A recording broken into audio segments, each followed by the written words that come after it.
Choosing the right website builder can make or break your online project. Today, we're comparing two popular options, Typo3 and WordPress. WordPress powers over 40% of all websites on the internet. It started as a simple blogging tool but grew into the world's most popular website builder. WordPress is known for being super easy to use. You can set it up in minutes with just one click. It has thousands of free themes and plugins that let you do anything and add any feature you want. Whether you're building a blog, online store, or business, WordPress makes it simple. Typo3 is different. It's an enterprise level system built for big companies and complex projects. Think government websites, large corporations, and universities. Typo3 is incredibly powerful and secure. It handles multiple languages easily and can manage huge amounts of content.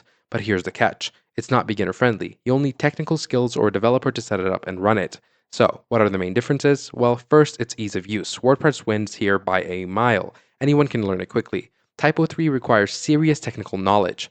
Second is cost. While both are free to download, Typo3 projects cost way more to build and maintain because you need expert developers.